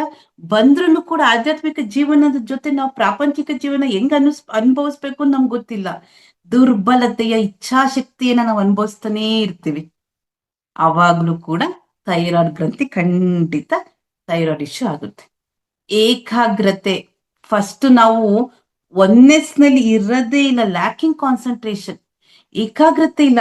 ಈಗ ನಾನೊಂದು ಏಕಾಗ್ರತೆಯಿಂದ ಏನೋ ಕೆಲಸ ಮಾಡ್ತಾ ಇದ್ದೀನಿ, ಆ ಏಕಾಗ್ರತೆ ಇರೋದಿಲ್ಲ. ಏಕಾಗ್ರತೆಯಿಂದ ಏನೋ ಒಂದು ಸ್ಪೀಚ್ ಮಾಡ್ತಾ ಇದ್ದಾರೆ, ನಾನು ಅದನ್ನ ಏಕಾಗ್ರತೆಯಿಂದ ಕೇಳಬೇಕು, ಆ ಒಂದು ಕೊರತೆ, ಲ್ಯಾಕ್ ಆಫ್ ಇದೆ ನಮ್ಗೆ. ಏಕಾಗ್ರತೆಯಿಂದ ನಾವು ಕೇಳಲ್ಲ ಮಾಸ್ಟರ್ಸ್. ಎಲ್ಲೋ ಒಂದು ಫಂಕ್ಷನ್ಗೆ ಹೋಗ್ತೀವಿ, ಯಾರೋ ಅವ್ರ ಗುರುಗಳು ಬಂದಿರ್ತಾರೆ, ಏನೋ ಒಂದು ಭಾಷಣ ಮಾಡ್ತಿರ್ತಾರೆ, ನಾವು ಕೇಳಲ್ಲ. ಇಲ್ಲ ಮೊಬೈಲ್ ಅಲ್ಲಿ ಬ್ಯುಸಿ, ಈ ಕಡೆ ಪಕ್ಕದಲ್ಲಿ ಯಾರು ಇದ್ರು ಅವ್ರ ಜೊತೆ ಇನ್ನೇನೋ ಬ್ಯುಸಿ. ಆ ಸ್ಥಿರತೆ ನಿಮ್ಮಲ್ಲಿ ಇರೋದಿಲ್ಲ. ನಮ್ಮಲ್ಲಿ ಯಾವಾಗ ಸ್ಥಿರತೆ ಬರೋದಿಲ್ಲ, ಆಗ್ಲೂ ಕೂಡ ಥೈರಾಯ್ಡ್ ಗ್ರಂಥಿ 100% ನಮ್ಗೆ ಥೈರಾಯ್ಡ್ ಇಶ್ಯೂ ಶುರು ಆಗುತ್ತೆ. ಅದಕ್ಕೆ ಏಕಾಗ್ರತೆಯನ್ನ ನಾವು ಅಳವಡಿಸ್ಕೊಳ್ಳೇಬೇಕು. ಕಾನ್ಸಂಟ್ರೇಷನ್ ಎಲ್ಲಾದ್ರಲ್ಲೂ ಕಾನ್ಸಂಟ್ರೇಷನ್ ಮಾಡ್ಬೇಕು. ಪತ್ರಿ ಸರ್ ತುಂಬಾ ಹೇಳ್ತಾರೆ, ಕಾನ್ಸಂಟ್ರೇಷನ್ ಇಸ್ ವೆರಿ ಇಂಪಾರ್ಟೆಂಟ್. ಯಾರೋ ಒಬ್ರು ಗುರುಗಳಾಗ್ಲಿ, ಯಾರೋ ಒಬ್ರು ಪಿರಮಿಡ್ ಮಾಸ್ಟರ್ ಆಗ್ಲಿ ಏನೋ ಒಂದು ಸ್ಪೀಚ್ ಕೊಡ್ತಾ ಇದ್ದಾರೆ ಅಂದ್ರೆ ಅದು ಏಕಾಗ್ರತೆಯಿಂದ ಕೇಳುವಂತಹ ಒಂದು ಶಕ್ತಿಯನ್ನ ನಾವು ಬೆಳೆಸ್ಕೊಬೇಕು. ಅದು ಇಲ್ದೇ ಇರೋದಕ್ಕೆ ನಮ್ಗೆ ಥೈರಾಯ್ಡ್ ಇಶ್ಯೂ 100% ಬರುತ್ತೆ. ಇವೆಲ್ಲವೂ ಕೂಡ ನಮ್ಮ ಆಧ್ಯಾತ್ಮಿಕ ಜೀವನದಲ್ಲಿ ನಾವು ನೋಡ್ತಾ ಹೋಗ್ತೀವಿ. ತಪ್ಪು ಸ್ಥಳದಲ್ಲಿ ಮಾತಾಡೋದು, ನಾನು ಯಾವ ಜಾಗದಲ್ಲಿ ನಿಂತ್ಕೊಂಡು ಮಾತಾಡ್ತಿದ್ದೀನಿ, ಏನ್ರ ಬಗ್ಗೆ ಮಾತಾಡ್ತಾ ಇದ್ದೀನಿ ಅಂತ ಅರಿವೇ ಇಲ್ಲ. ಯಾಕಂದ್ರೆ ನಮ್ಗೆ ಏಕಾಗ್ರತೆನೇ ಇಲ್ವಲ್ಲ. ಅವ್ ನಮ್ಗೆ ಅರಿವು ಎಲ್ಲಿಂದ ಬರುತ್ತೆ ಮಾಸ್ಟರ್ಸ್? ತಪ್ಪು ಜಾಗದಲ್ಲಿ ನಿಂತ್ಕೊಂಡು ತಪ್ಪಾಗಿ ಮಾತಾಡೋದು. ಮತ್ತೆ ಇನ್ನೊಂದು ವೆರಿ ಇಂಪಾರ್ಟೆಂಟ್ ಅಂದ್ರೆ, ನಾವ್ ಎಲ್ಲಿ ಪ್ರೀತಿ ಕೊಡ್ಬೇಕು, ಎಲ್ಲೂ ಸಹಾನುಭೂತಿಯನ್ನ ತೋರಿಸ್ಬೇಕು, ನಾವಲ್ಲಿ ಏನು ಮಾಡಲ್ಲ. ಒಂದು ಸಿಂಪತಿನ ಕೊಡೋದು, ಒಂದು ಕಂಪ್ಯಾಷನೇಟ್ ನ ಕೊಡೋದು ನಾವು ಮಾಡೋದಿಲ್ಲ. ಬೇಡದವಾದ ತಾವೆಲ್ಲ ಮಾಡ್ತೀವಿ. ಬೇಡ್ಬೇಕಾಗಿರೋದು, ಬೇಕಾಗಿರುವಂತಹ ಜಾಗದಲ್ಲಿ ನಾವೊಂದು ಆ ಪ್ರೀತಿಯನ್ನ, ಸಹಾನುಭೂತಿಯನ್ನ ನಾವು ತೋರ್ಸೋದಿಲ್ಲ. ಆವಾಗ ನಮ್ಗೆ ಥೈರಾಯ್ಡ್ ಇಶ್ಯೂಸ್ ಗ್ಯಾರಂಟಿ. ಮತ್ತೆ ಹಾಗೆ ತಪ್ಪು ಮನುಷ್ಯರೊಂದಿಗೆ ತಪ್ಪಾಗಿ ಚರ್ಚೆ ಮಾಡೋದು ಅವಶ್ಯಕತೆ ಇರಲ್ಲ ನಮ್ಗೆ, ಆದ್ರೂ ಕೂಡ ನಾವು ಅವ್ರ ಜೊತೆ ಮಾತಾಡ್ತಾ ಹೋಗ್ತೀವಿ. ಇದೆಲ್ಲವೂ ಕೂಡ ನಮ್ಮ ಥೈರಾಯ್ಡ್ಗೆ ಬಹಳವಾಗಿ ಹೊಂದ್ಕೊಬಿಡುತ್ತೆ. ಅದು ಬೇಗ ಫಾಸ್ಟ್ ಆಗಿ ನಮ್ಗೆ ಆ ಥೈರಾಯ್ಡ್ ಪ್ರಾಬ್ಲಮ್ ನ ಕೊಡುತ್ತೆ. ಹಾಗಾದ್ರೆ ಹೆಂಗೆ ಇದು ಥೈರಾಯ್ಡ್ ಪ್ರಾಬ್ಲಮ್ ನ ನಮ್ಮ ಆಧ್ಯಾತ್ಮಿಕ ಜೀವನದಲ್ಲಿ ಟ್ಯಾಬ್ಲೆಟ್ಗಳ ಮುಖಾಂತರ ಹೆಂಗೆ ತಿಳ್ಕೊಳ್ಳೋದು ಅಂದ್ರೆ, ಇದು ಬಹಳ ಇಂಟ್ರೆಸ್ಟಿಂಗ್ ಆಗಿದೆ ಮಾಸ್ಟರ್ಸ್. ಚೈನ್, ನೆಕ್ಲೆಸ್ ಅಥವಾ ಯಾವ್ದಾದ್ರು ಕುತ್ತಿಗೆ ಸಂಬಂಧಿಸಿದ ಆಭರಣಗಳಿಗೆ ಸಂಬಂಧಿಸಿದ್ದು ಏನಾರು ಅನುಭವಗಳಾದ್ರೆ ಥೈರಾಯ್ಡ್ ಇಶ್ಯೂ ಗ್ಯಾರಂಟಿ. ನಾವ್ ಇದನ್ನ GK ಸರ್ ಹೇಳ್ಬೇಕಾದ್ರೆ ನಾವು ಕೂಡ ನಗ್ತಾ ಇದ್ವಿ ಮಗು, ಅರೆ ಹಿಂಗೂ ಇರುತ್ತ ಅಂತ. ಎಸ್ ಇದೆ. ನಮ್ಗೆ ಏನಾರನ್ನು ಕೂಡ ನೆಕ್ಲೆಸ್ ಅಥವಾ ಚೈನ್ಗೆ ಏನಾರು ಕುತ್ತಿಗೆಗೆ ಸಂಬಂಧಪಟ್ಟಿದ್ದು ಏನಾರು ಆಭರಣಗಳು ಕಟ್ಟಾಗದು, ರಿಪೇರಿ ಮಾಡಿಸ್ಕೊಬೇಕಾಗಿರೋದು, ಫೇಡ್ ಆಗಿರೋದು, ಇನ್ನೇನಾರ ಆಗಿದೆ ಅಂದ್ರೆ ಅದು ಕೂಡ ಥೈರಾಯ್ಡ್ ಇಶ್ಯೂ ಗ್ಯಾರಂಟಿ. ಹಂಗಂದ್ರೆ ಅದನ್ನೆಲ್ಲ ಬೇಗ ನೀವು ರಿಪೇರ್ ಮಾಡಿಸ್ಕೊಂಡ್ಬಿಡ್ಬೇಕು. ತುಂಬಾ ದಿನ ಬಿಡ್ತು ಅಂದ್ರೆ, ಟೈಮ್ ಆಗ್ತಿಲ್ಲ ಅಂಗಡಿಗೆ ಹೋಗ್ಲಿಕ್ಕೆ, ಯಾಕೋ ನಂದೊಂದು next it is A gold R silver or artificial anything, ಯಾವ್ದಾದ್ರು ಆಗ್ಬೋದು. ಅದು ಏನು ಕುತ್ತಿಗೆ ಸಂಬಂಧಪಟ್ಟಿದ್ದು.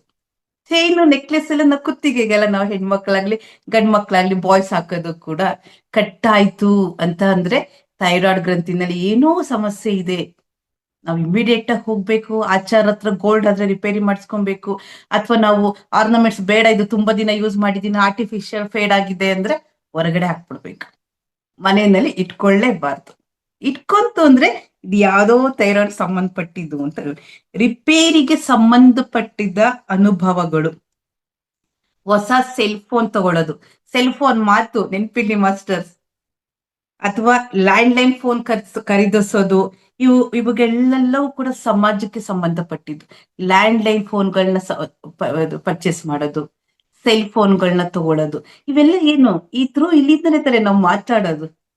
ಸೊ ಇವೆಲ್ಲ ಏನೋ ಖರೀದಿ ಮಾಡ್ತಾ ಇದೀವಿ ಅಂದ್ರೆ ನಮ್ಮ ಮಾತು, ನಮ್ಮ ಸಂಭಾಷಣೆಗಳು, ಭಾಷಣಗಳು ಜಾಸ್ತಿ ಆಯ್ತು ಅಂತ.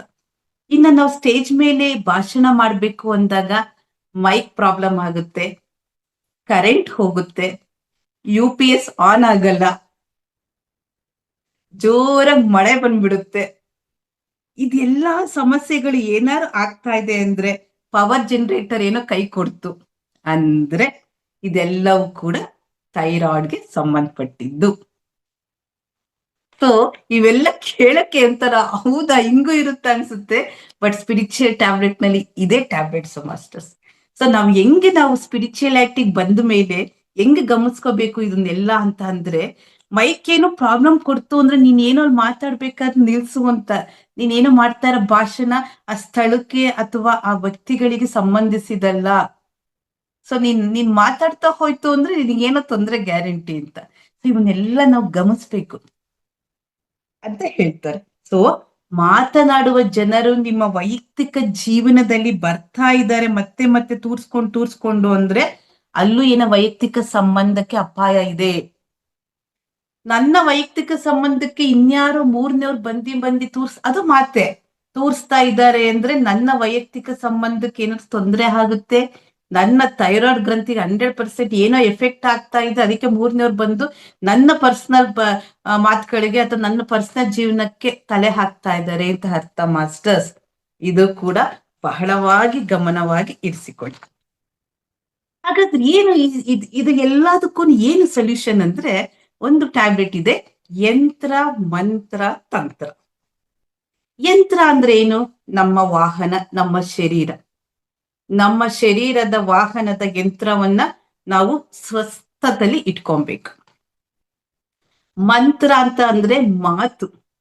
ಮಾತಿನಲ್ಲಿ ಸೃಜನಶೀಲತೆ ಇರ್ಬೇಕು, ಸ್ಥಿರತೆ ಇರ್ಬೇಕು, ಸತ್ಯ ಇರ್ಬೇಕು, ಕಾನ್ಫಿಡೆನ್ಸ್ ಇರ್ಬೇಕು. ನಿರ್ಣಾಯಕವಾಗಿ ಮಾತನಾಡ್ತೀನಿ, yes I am very confidence ಆಗಿ ಮಾತಾಡ್ತೀನಿ, ನಿರ್ಣಾಯಕವಾಗಿ ಮಾತಾಡ್ತೀನಿ ಅನ್ನೋದಿರ್ಬೇಕು. ಆ ಒಂದು ಮಂತ್ರ, ಮಾತಿನ ಮಂತ್ರ ನಮ್ತ ಚೆನ್ನಾಗಿರ್ಬೇಕು. ತಂತ್ರ ಆತ್ಮಕ್ಕೆ ಸಂಬಂಧಪಟ್ಟಿದ್ದು. ನಮ್ಮ ಆತ್ಮದ ಮಟ್ಟ ಬಹಳ ಉದ್ಭವವಾಗಿದೆ, ಪ್ರಚಲಿತವಾಗಿದ್ರೆ, ಪ್ರಖರವಾಗಿದ್ರೆ ಈ ಎಲ್ಲ ಮಂತ್ರ ಮತ್ತೆ ಯಂತ್ರ ಚೆನ್ನಾಗಿ ಆಕ್ಟಿವೇಟ್ ಆಗಿರುತ್ತೆ. ಹಾಗಾಗಿ ಆ ತಂತ್ರವನ್ನ ನಾವು ಅಷ್ಟು ಪ್ರಾಬಲ್ಯದಿಂದ ಹಿಡಿದುಕೊಳ್ಳಬೇಕು. ಈ ಮೂರು ಚೆನ್ನಾಗಿದ್ರೆ ಈ ಪರಿಣಾಮಗಳಿಂದ ನಾವು ಇವಾಗ ಬಂದಂತಹ ಎಲ್ಲಾ ಥೈರಾಯ್ಡ್ ಇಶ್ಯೂಸ್ ನಾವು ಹೋಗಲಾಡಿಸಿಕೊಳ್ಳಬಹುದು. 100% ಹೋಗಲಾಡಿಸಿಕೊಳ್ಳಬಹುದು ಮಾಸ್ಟರ್. ಅಕಸ್ಮಾತ್ ನನ್ನ ಹತ್ರ ಯಂತ್ರ ಇದೆ, ದೇಹ ಇದೆ, ನಾನು ಎಲ್ಲಂದ್ರಲ್ಲಿ ಹೋಗ್ತೀನಿ, ಎಲ್ಲಂದ್ರಲ್ಲಿ ಬರ್ತೀನಿ, ಮಂತ್ರ ಇದೆ, ಮಾತು ಎಷ್ಟು ಬೇಕೋ ನಾನು ಎಲ್ಲ ಮಾತಾಡ್ತೀನಿ, ಆರಾಮಾಗಿ ಅವ್ರ ಬಗ್ಗೆ ಮಾತಾಡ್ತೀನಿ, ಚಾಂಟಿಂಗ್ ಮಾಡ್ತೀನಿ, ಎಲ್ಲ ಕಮೆಂಟ್ ಮತ್ತೆ ಜಡ್ಜ್ಮೆಂಟ್ ಎಲ್ಲ ಕೊಡ್ತೀನಿ ಅಂತ ಅಂದ್ಬಿಟ್ಟು ನಾನು ಮಂತ್ರ ನನ್ನ ಆತ್ಮ ಮಾತ್ರ ಸಖತ್ ಮಟ್ಟದ ಇಟ್ಕೊಂಡಿದ್ದೀನಪ್ಪ, ನಾನು ಮೆಡಿಟೇಷನ್ ಮಾಡ್ತೀನಿ ಅಂದ್ರೆ ನೋ ಯೂಸ್.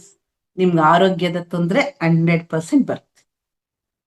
ಯಂತ್ರ ಮಂತ್ರ ಸರಿ ಇಲ್ಲ, ನಾನು ತಂತ್ರ ಮಾತ್ರ ಚೆನ್ನಾಗಿ ಇಟ್ಕೊಂಡಿದ್ದೀನಿ, ನನ್ನ ಆತ್ಮದ ಮಟ್ಟ ಚೆನ್ನಾಗಿದೆ ಅಂದ್ರೂ ನೋ. ಮೂರು ಮಟ್ಟವೂ ಕೂಡ ಚೆನ್ನಾಗಿರ್ಬೇಕು. ಅವಾಗ್ಲೇನೇನೆ ಸಂಪೂರ್ಣ ಆರೋಗ್ಯ ನಮ್ಮನ್ನಾಗುತ್ತೆ. ಯಾವಾಗ ಅಂದ್ರೆ ಅನಾಗತ್ಯವಾದ ವಿಷಯಗಳಿಂದ ನಾವು ಮೌನವಾಗಿದ್ರೆ, ಸರಿಯಾದ ಮಾತುಗಳ ಅಭ್ಯಾಸ ಮಾಡ್ತಾ ಹೋದ್ರೆ ಇದೆಲ್ಲ ತೊಂದರೆಯಿಂದ ನಾವು ಹೊರಗೆ ಬರ್ಬೋದು. ಯಾವಾಗ್ಲೂ ಕೂಡ ಒಳ್ಳೆ ಮಾತುಗಳನ್ನ ಹಾಡ್ಬೇಕು ಮಾಸ್ಟರ್ಸ್. ಋಣಾತ್ಮಕ ಪದಗಳನ್ನ ಸಂಪೂರ್ಣವಾಗಿ ಇದು ತಪ್ಪಿಸ್ಬಿಟ್ಟು ಸಕಾರಾತ್ಮಕ ಪ್ರಮಾಣದ ಮಾತುಗಳನ್ನ ಹೆಚ್ಚು ಬಳಸ್ಬೇಕು. ಅದ್ಭುತವಾದ ಪದಗಳು ಅಂತಾರೆ GK ಸರ್. ಏನಂಗಂದ್ರೆ ಅದ್ಭುತವಾದ ಪದಗಳು ಅಂದ್ರೆ ಬಹಳಷ್ಟು ಇದೆ ಮಾಸ್ಟರ್ಸ್. ನಾವು ಕನ್ನಡದ ನಮ್ಮ ನಿಘಂಟುಗಳಲ್ಲಿ ನೋಡ್ತಾ ಹೋದ್ರೆ ಅದ್ಭುತವಾದ ಮಾತುಗಳು, ಸಂಸ್ಕೃತಗಳನ್ನ ಕಲೀರಿ ಅಂತಾರೆ. ಸಂಸ್ಕೃತಗಳಲ್ಲಿ ಅಗಾಧವಾದ ಅದ್ಭುತವಾದ ಮಾತುಗಳಿದೆ, ವರ್ಡಿಂಗ್ಸ್ಗಳಿದೆ, ಕನ್ನಡ ವರ್ಡಿಂಗ್ಸ್, ಅದನ್ನ ಕಲೀರಿ ಅಂತ ಹೇಳ್ತಾರೆ. ಸೊ ಅದ್ಭುತವಾದ ಮಾತುಗಳು ನಿಮ್ಮದಾಗಬೇಕು. ಆಮೇಲೆ ತಟಸ್ಥ ಪದಗಳನ್ನು ಮಿತವಾಗಿ ಬಳಸ್ಬೇಕು. ತಟಸ್ಥವಾಗಿ ಇಲ್ಲ ಹಿಂಗೆ ಆಗ್ಬೇಕು.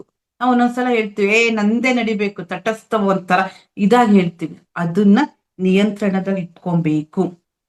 ಸಾಧ್ಯವಾದರ ಮಟ್ಟಿಗೆ ಎಲ್ಲರ ಜೊತೆನೂ ಕೂಡ ಪ್ರೀತಿ, ವಿಶ್ವಾಸ, ಬಾಂಧವ್ಯ, ಕರುಣೆ, ಅನುಕಂಪ, ಅದ್ಭುತವಾದ ಮಾತುಗಳನ್ನ ನಾವು ಮಾತಾಡ್ತಾ ಹೋಗ್ಬೇಕು. ಮಾತು ಸರಿಯಾಗಿದ್ರೆ ಅದು ಎಷ್ಟು ದೊಡ್ಡ ಪ್ರಮಾಣದಲ್ಲಿ ನೇರವಾಗಿ ಪರೋಕ್ಷವಾಗಿ ನಾವು ಮಾತಾಡ್ತಾ ಹೋಗ್ತೀವಿ. ನಮ್ಮ ಮಾತು ಸರಿಯಾಗಿದ್ರೆ. ಅದಕ್ಕೆ ಮಾಸ್ಟರ್ಸ್ ಆಧ್ಯಾತ್ಮಿಕದಲ್ಲಿ ಪತ್ರಿ ಸಾರ್ ಹೇಳ್ತಾರೆ, ಥರ್ಡ್ ಐ ಇರೋರೆಲ್ಲ ಗಟ್ಟಿಯಾಗಿ ಮಾತಾಡ್ತಾರಂತೆ. ಯಾಕಂದ್ರೆ ಅವ್ರ ಮಾತಿನಲ್ಲಿ ಪರಿಪೂರ್ಣತೆ ಇರುತ್ತಂತೆ.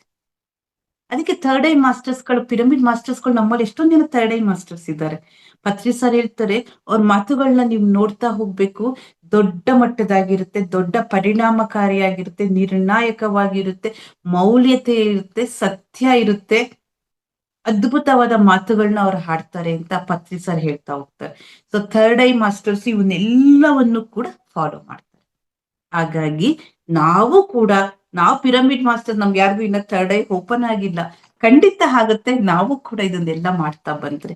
ಹಾಗಾಗಿ ಧ್ಯಾನ ಮತ್ತು ಮೌನ ಮತ್ತು ಆಧ್ಯಾತ್ಮಿಕ ಪುಸ್ತಕಗಳನ್ನ ಹೆಚ್ಚಾಗಿ ಓದ್ತಾ ಓದ್ತಾ ಓದ್ತಾ ಓದ್ತಾ ಓದಂಗೆ ಈ ಎಲ್ಲಾ ಸಮಸ್ಯೆಗಳಿಂದ ನಾವು ದೂರ ಹೋಗಬಹುದು. ಹಾಗಾದ್ರೆ ನಾವು ಯಾರ ಜೊತೆ ಸಂಪರ್ಕಗಳನ್ನ ಇಟ್ಕೊಬೇಕು ಅಂತ ಅಂದ್ರೆ, ಇಲ್ಲಿ ಬಹಳ ಚೆನ್ನಾಗಿ ಹೇಳ್ತಾರೆ, ಮೇಲಾಧಿಕಾರಿಗಳ ಹತ್ರ ವ್ಯವಹರಿಸ ಮಾಡಿ ಅಂತ. ಮೇಲಾಧಿಕಾರಿಗಳಂದ್ರೆ ಯಾರು? ಗುರುಗಳ ಹತ್ರ.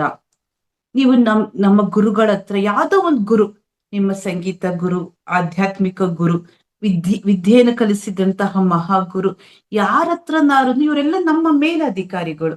ಅವ್ರ ಜೊತೆ ಎಲ್ಲ ನೀವು ಸಂಪರ್ಕಗಳನ್ನ ಇಟ್ಕೊಳ್ಳಿ, ಅವ್ರ ಜೊತೆ ಹೆಚ್ಚು ಮಾತಾಡಿ. ಆಗ ಗುಣಮಟ್ಟದ ಮಾತುಗಳನ್ನ ನಾವು ಕಲಿಬಹುದು ಅಂತ ಇಲ್ಲಿ ನಮ್ಮ GK ಸರ್ ಅವರು ಹೇಳ್ತಾ ಹೋಗ್ತಾರೆ. ಬಹಳಷ್ಟು ಸಮಯವನ್ನ ಕೊಡಿ ಅವ್ರಿಗಾಗಿ, ಅವಕಾಶಗಳನ್ನ ಕೊಡಿ ಅವ್ರಿಗಾಗಿ. ಅವ್ರ ಜೊತೆ ಮಾತಾಡಿ, ಥ್ರೂ ಫೋನಲ್ಲಾರು ಮಾತಾಡಿ ಅಥವಾ ವೈಯಕ್ತಿಕವಾಗಿ ಭೇಟಿನಾರು ಮಾಡಿ ಮಾತಾಡಿ. ಇಂಥ ವ್ಯಕ್ತಿಗಳ ಜೊತೆ ನೀವು ಮಾತನಾಡ್ಬೇಕು ಅಂತ ಇಲ್ಲಿ ಪತ್ರಿ ಸರ್ ಕೂಡ ಹೇಳ್ತಾರೆ. ನಿಮ್ಗೆ ಆದಂತಹ ಅನುಭವಗಳು, ಮಾನ ಅನುಮಾನ, ನಿಮ್ಗೆ ಏನೋ ಇದೆ ಮನಸ್ಸಿನಲ್ಲಿ ನನಗೆ ಹೇಳ್ಕೊಳಕ್ ಆಗ್ತಿಲ್ಲ, ಅವ್ರ ಜೊತೆ ಹೇಳ್ಕೊಳ್ಳಿ. ಅದನ್ನೆಲ್ಲ ನಿಮ್ ಭಾವನೆಗಳನ್ನ ವ್ಯಕ್ತಪಡಿಸಿ, ನಿಮ್ಮ ಯೋಚನೆಗಳನ್ನ ವ್ಯಕ್ತಪಡಿಸಿ. ಇವನ್ನೆಲ್ಲನೂ ನೀವು ವ್ಯಕ್ತಪಡಿಸ್ತಾ ಹೋದಾಗ ಆ ಗುರುಗಳ ಜೊತೆ ಅವರಿಂದ ಬರುವಂತಹ ಒಂದಷ್ಟು ಸೊಲ್ಯೂಷನ್ಗಳನ್ನ ನೀವು ತಗೊಂತ ಹೋದಂಗೆ ಈ ಥೈರಾಯ್ಡ್ ಗ್ರಂಥಿಗಳ ಸಮಸ್ಯೆಯನ್ನ ನಾವು ಕಡಿಮೆ ಮಾಡ್ಕೊಂತ ಹೋಗ್ಬೋದು. ಈಗ ಆಲ್ರೆಡಿ ಥೈರಾಯ್ಡ್ ಇಶ್ಯೂ ಆಗಿದೆ, ಟ್ಯಾಬ್ಲೆಟ್ ನ ತಗೊಂತಿದ್ದೀವಿ ಅಂತ ಬಹಳಷ್ಟು ಜನ ನಮ್ಮ ಪಿರಮಿಡ್ ಮಾಸ್ಟರ್ಸ್ಗಳು ಹೇಳ್ತಾರೆ, ಥೈರಾಯ್ಡ್ ಇಶ್ಯೂ ಆಗಿದೆ ಅಂತ. ಅವ್ರ ಚಕ್ಕಂತ ವಿಶುದ್ಧಿನಲ್ಲಿ ಏನೋ ತೊಂದರೆ ಇದೆ, ಯಾಕಂದ್ರೆ ಇದು ಇಲ್ಲಿಗೆ ಸಂಬಂಧಪಟ್ಟಿದ್ದು ಅಂತ ಹೇಳಿ ಇವನ್ನೆಲ್ಲನೂ ಕೂಡ ತಾವು ಫಾಲೋ ಮಾಡ್ತಾ ಹೋಗ್ತಿದ್ರೆ ಖಂಡಿತ ಬರುತ್ತೆ. ಯಾವ್ದಕ್ಕೂ ಕೀಳರಿಮೆ ಬೇಡ. ನಮ್ಗೆ ಏನ್ ಅನ್ಸುತ್ತೆ, ನಮ್ಗೆ ಆಧ್ಯಾತ್ಮಿಕ ಜ್ಞಾನ ಏನಿದೆ ಏನಿಲ್ಲ ಎಲ್ಲವನ್ನು ಕೂಡ ಆ ಒಂದು ಗುರುವನತ್ತ, ಒಂದು ಪರ್ಸನಾಲಿಟಿ ಯಾರ್ಯಾರು ಆಗಿರ್ಬೋದು, ಅವರು ಅಪ್ಪನ ಹತ್ರ ಹೇಳ್ಕೊಂಬೋದ, ಖಂಡಿತ ಹೇಳ್ಕೊಳ್ಳಿ. ಅಮ್ಮನ ಹತ್ರ ಹೇಳ್ಕೊಳ್ಳಿ. ಅಕ್ಕ ತಂಗಿ ಅಣ್ಣ ತಮ್ಮ ಅವರೆಲ್ಲ ನಮ್ಮ ಮೇಲಧಿಕಾರಿಗಳು. ಅವ್ರ ಜೊತೆ ಎಲ್ಲ ನೀವು ಇದನ್ನ ಹೇಳ್ತಾ ಹೋದಂಗೆ ಅವ್ರು ಕೊಡುವಂತ ಒಂದಷ್ಟು ಸೊಲ್ಯೂಷನ್ಗಳು, ಒಂದಷ್ಟು ಅರಿವಿನ ಮಾತುಗಳು ನಮ್ಮ ಸ್ಥಿತಿಯನ್ನ ಇಂತ ಉತ್ತಮಗೊಳಿಸುತ್ತೆ ಮಾಸ್ಟರ್. ಮತ್ತೆ ನಮ್ಮ ಆಧ್ಯಾತ್ಮಿಕ ಅನುಭವಗಳು ವಿಸ್ತಾರವಾಗಿರ್ಬೇಕು, ಸಂಪೂರ್ಣವಾಗಿರ್ಬೇಕು. ಅನಿವಾರ್ಯ. ಅರಿವಿಂದ ನಾವು ಬಾಳ್ಬೇಕು ಅನ್ನೋದು ಇಲ್ಲಿ ಬಹಳ ಇಂಪಾರ್ಟೆಂಟ್. ಆಧ್ಯಾತ್ಮಿಕವಾಗಿ ನಾವು ಆ ಜೀವನವನ್ನ ನಡೆಸ್ಬೇಕು ಮಾಸ್ಟರ್. ಹಾಗಾದ್ರೆ ಈ ಥೈರಾಯ್ಡ್ ಸಮಸ್ಯೆಗೆ ಒಂದಷ್ಟು ಕಾರ್ಡಿನಲ್ ತತ್ವ ಅಂತ ಹೇಳ್ತಾರೆ. ಅದು ಕನ್ನಡದಲ್ಲೂ ಕಾರ್ಡಿನಲ್ ತತ್ವಾಸ್ ಅಂತ ಇದೆ. ಏನದು ಕಾರ್ಡಿನಲ್ ತತ್ವಾಸ್ ಅಂದ್ರೆ, ಮೌನವನ್ನ ಅಭ್ಯಾಸ ಮಾಡ್ಬೇಕು. ಹೆಚ್ಚು ಹೆಚ್ಚು ಪ್ರಾಕ್ಟೀಸಿಂಗ್ ಸೈಲೆನ್ಸ್. ಸಕಾರಾತ್ಮಕ ಭಾಷಣಗಳನ್ನ ಬಳಸ್ಬೇಕು. ಭಾಷಣ ಇನ್ ದ ಸೆನ್ಸ್ ಮಾತು. ಸಕಾರಾತ್ಮಕ ಭಾಷಣಗಳನ್ನ ನಾವು ಬಳಸ್ತಾ ಇರ್ಬೇಕು. ಸಂಗೀತವನ್ನ ಕಲಿಬೇಕು, ಶ್ಲೋಕವನ್ನ ಪಠಿಸಬೇಕು, ಕವಿತೆಗಳನ್ನ ಹೇಳ್ಬೇಕು, ಹಾಸ್ಯವಾದ ಮಾತುಗಳನ್ನ ಆಲಿಸಬೇಕು, ಕೇಳಿಸಿಕೊಳ್ಳಬೇಕು. ಇವೆಲ್ಲವನ್ನು ಕೂಡ ಮಾಡ್ತಾ ಹೋಗ್ತಾ ಇದ್ರೆ ಇವೆಲ್ಲ ಒಂದು ಕಾರ್ಡಿನಲ್ ನಮ್ಮ ಪ್ರಿನ್ಸಿಪಲ್ಸ್ಗಳು, ತತ್ವಗಳು ಮಾಸ್ಟರ್ಸ್. ಮಸ್ಟ್ ಅಂಡ್ ಶುಡ್ ಇದನ್ನ ಮಾಡ್ಲೇಬೇಕು ನಮ್ಮ ಥೈರಾಯ್ಡ್ ಸಮಸ್ಯೆಗಳು ಬಗೆಹರಿಬೇಕು ಅಂದ್ರೆ. ನಾವು ಆಧ್ಯಾತ್ಮಿಕ ಶಕ್ತಿಯಲ್ಲಿ ಕೊರತೆ ಆಗ್ತಾ ಅಂದಂಗೆ ನಮ್ಗೆ ದೌರ್ಬಲ್ಯತೆ ಬರುತ್ತೆ, ನಿದ್ರಾಹೀನತೆ ಬರುತ್ತೆ. ಇವೆಲ್ಲವೂ ಕೂಡ ಯಾವುದೋ ಒಂದು ಗುರಿಯನ್ನ ಮುಟ್ಬೇಕು ಅಂತೀವಿ, ಆ ಗುರಿಯನ್ನ ಮುಟ್ಟಕ್ ಸಾಧ್ಯನೇ ಆಗಲ್ಲ.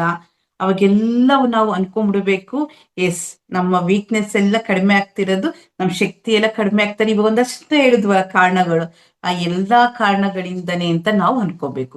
ಇದು ಕೂಡ ಕಾರ್ಡಿನಲ್ ತತ್ವ. ಇದೆಲ್ಲವೂ ಕೂಡ ಕಾರ್ಡಿನಲ್ ತತ್ವಕ್ಕೆ ಸಂಬಂಧಪಟ್ಟದ್ದು.